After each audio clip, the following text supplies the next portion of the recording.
আঙুরগুলো সেদ্ধ হয়ে গেছে, দেখুন কালারটা সবুজ থেকে এরকম হলুদ হয়ে গেছে। এরকম সেদ্ধ করেই আঙুরগুলো নামিয়ে নেব। দেখুন কত সুন্দর।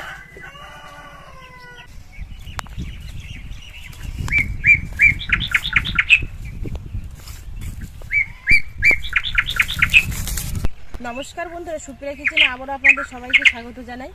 মাঠে দেখুন যে বড় বড় ধান গাছগুলো হয় না, যে ধানের চাল আমরা খাই, সেই ধানের উপরে গাছগুলো কেটে নিয়ে গোড়ার কিছু অংশ রেখে দেয়।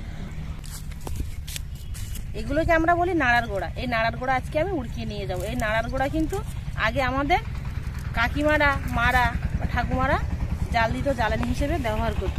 এখন তো প্রায় প্রত্যেকের বাড়িতে গ্যাস সিলিন্ডার আছে, তাই নাড়ার গোড়া খুব একটা লাগে না মানুষের এখন আর। আগের দিনের মানুষের কিন্তু ভীষণ অভাব ছিল জ্বালানির, কয়লা, কাঠ। আর এই নাড়ার গোড়া এই গরমের সময় উড়কিয়ে রাখতো, নাড়ার গোড়ার চেয়েছো রৌদ্র দিত, দিয়ে শুকনো করে আবার চাল দিত। আজকে আমি মা ঠাকুমাদের মতো এই নাড়ার গোড়া উড়কিয়ে নিয়ে যাব। এই দিয়েই এই আঙুর ভাপাবো। দেখুন একদম রৌদ্রে শুকে গেছে আর এরকম ভসভস করে উঠে যাচ্ছে।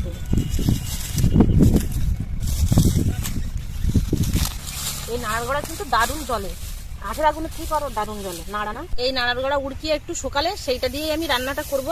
তা আমার মতো কে কে এখনো এই নাড়ার গোড়া জ্বালানি হিসেবে ব্যবহার করেন অবশ্যই কিন্তু কমেন্টে জানাবেন। 3-4টে ঝাঁপ নাড়ার গোড়া উড়কিয়ে নিয়েছি, এইগুলো রৌদ্রে শুকিয়ে যাক, তারপরে বাড়ি নিয়ে যাব। তো আপনারা কোথাও যাবেন না, থাকবেন কিন্তু আমার সাথে। আর পুরো ভিডিওটা প্রথমের থেকে শেষ পর্যন্ত দেখার অনুরোধ রইল আপনাদের কাছে। লম্বা লম্বা আঙুর নিয়েছি, দেখুন এই আঙুর দিয়ে খুব সহজ পদ্ধতিতে কিশমিশ বানাবো বাড়িতে। তো আপনারা পুরো ভিডিওটা দেখতে থাকবেন, আপনাদের ভালোও লাগবে আর আপনারাও কিন্তু খুব সহজে এইভাবে বানিয়ে নিতে পারবেন। আঙুরগুলো একটা একটা করে ছাড়িয়ে নেবো, নিয়ে ধুয়ে নেবো। এখানে আমি 1 কেজি এরকম লম্বা লম্বা সাইজের আঙুর নিয়েছি। এই লম্বা সাইজের আঙুরগুলো হলে ভালো হয়, কিশমিশগুলো বেশ লম্বা লম্বা হবে। যে কিশমিশগুলো দোকানে একটু ছোট সাইজের, সেই কিশমিশগুলোর দাম একটু কম। আবার যেগুলো একটু লম্বা লম্বা এরকম, সেই কিশমিশগুলোর আবার দেখবেন দাম একটু বেশি। আঙুর দিয়ে কিশমিশ বানানো কিন্তু খুবই সহজ, বেশিক্ষণ সময়ও লাগে না। আঙুরগুলো ছাড়িয়ে সব পাত্রে নিয়েছি, পাত্রে অল্প জল ছিল, আরো জল দিয়ে 1-2 বার ধুয়ে নেবো আঙুরগুলো। সব কিন্তু এরকমই ভালো, একটা একটা আঙুর, একটাও আঙুর পচা নেই। পচা আঙুর নিলে আবার কিশমিশগুলো ভালো হবে না।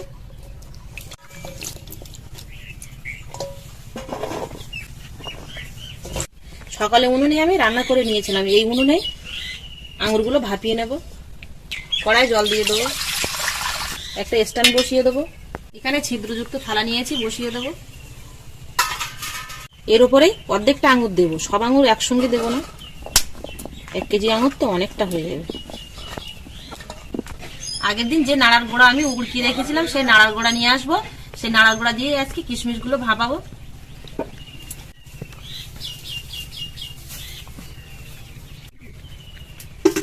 চাপা দিয়ে দেবো গামলা দিয়ে।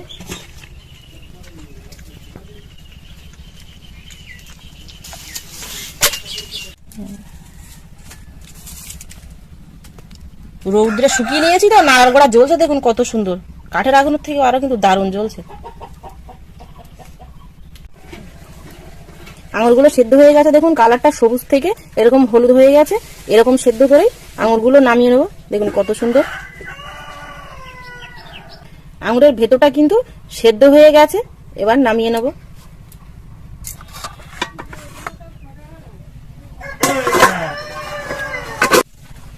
থালাটা হালকা ঠান্ডা হয়ে গেছে, এবার আঙুরগুলো চিংড়িতে ঢেলে নেবো, নিয়ে এই পাত্রে আবারও আঙুর দিয়ে ভাপিয়ে নেব। আবার থালাটা বসিয়ে দেবো কড়ার উপরে, বাকি আঙুরগুলো দিয়ে দেবো। বেশিক্ষণ ভাপাতে সময় লাগবে না, 2-3 মিনিট এরকম ভাবে ভাপিয়ে নিলেই সেদ্ধ হয়ে যাবে। আঙুরগুলো সব ভাপিয়ে নিয়েছি, এবার আমাদের ছাদের উপরে যাব। ছাদের উপরে একদম চড়া রৌদ্র সারাদিন থাকে, আর এই আঙুর কিন্তু শুকানোর জন্য চড়া রৌদ্র হলেই তবেই কিন্তু খুব ভালো হবে। প্রায় রৌদ্রে প্রায় অর্ধেকটা শুকিয়ে যাবে। কি রৌদ্রে তাকানো যাচ্ছে না। এখানে একটা ছোট পেপার কেটে নিয়েছি, পেতে দেবো। একটা সাদা কাপড় নিয়েছি, সাদা কাপড় পেতে দেবো। এবার এই কাপড়ের ওপরে একটা একটা করে ছাড়া ছাড়া করে খেলিয়ে দেব।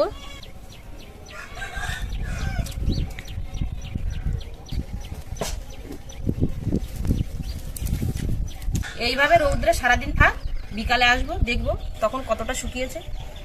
সকাল গড়িয়ে বিকেল হয়ে গেছে, বিকেলে চলে আসলাম আপনাদের সামনে, দেখাবো যে কতটা শুকিয়েছে একটা রৌদ্রে কিশমিশগুলো।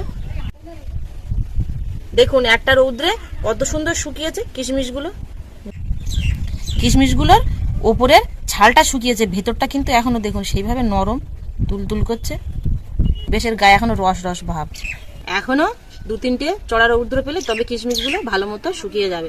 তো আপনাদের সাথে দেখা হচ্ছে আবারও কিশমিশগুলো শুকানোর পরে, ততক্ষণ আপনারা কোথাও যাবেন না, থাকবেন আমার সাথে। এবার এক জায়গায় করে নেব, তবে এইভাবে কিন্তু ঘরে এক জায়গায় রাখবো না, একটা পাত্রের উপরে ঠিক এই একইভাবে খেলিয়ে যে জায়গাটায় হাওয়া বাতাস সবসময় যাতায়াত করে আর নইলে ফ্যানের নিচে রেখে দেবো। কিশমিশগুলো পুরোপুরি শুকানোর পরে আমি আবারও আপনাদের সামনে চলে আসলাম। এবার আপনাদের দেখাবো যে কিশমিশগুলো শুকানোর পরে কতটা সুন্দর হয়েছে। কিশমিশগুলো কতটা সুন্দর হয়েছে দেখুন, দোকানে যে প্যাকেট দামি কিশমিশ পাওয়া যায় না সেরকম একদম এরকম লম্বা লম্বা কিশমিশ হয়েছে। আর প্রায় 1 কেজি আঙুরে 300-র ওপরে কিশমিশ হয়েছে। আর কিশমিশটা কিন্তু একদম শুকিয়ে এরকম ঝরঝরে হয়ে গেছে। এই কিশমিশ কিন্তু প্রতিনিয়ত আমাদের কাজে লাগে, বিভিন্ন রকম রান্নায়, কেক বানাতে বলুন, পায়েস, অনেক কিছুতেই এই কিশমিশ কাজে লাগে। তো বাড়িতে যদি খুব সহজে এইভাবে বানিয়ে সংরক্ষণ করে রাখা যায় তাহলে ভালো হয়, আমরা যখন ইচ্ছে তখন মনে করলে সেই জিনিসটা হাতের কাছে পেতে পারি। এই কিশমিশ যদি আপনি রাত্রে 8টা-10টা ভিজিয়ে রাখেন আর সকালবেলা যদি রেগুলার এইভাবে খান তাহলে দেখবেন আপনার ত্বকে একটা আলাদা গ্লেজ দেবে।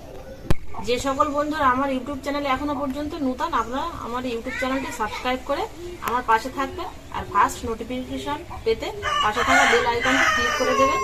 এতক্ষণ আমার সঙ্গে থাকার জন্য আপনাদের অনেক অনেক ধন্যবাদ। আবারও দেখা হচ্ছে আপনাদের সাথে পরে নতুন কোনো রেসিপিতে। ততক্ষণ আপনারা সবাই ভালো থাকবেন, সুস্থ থাকবেন।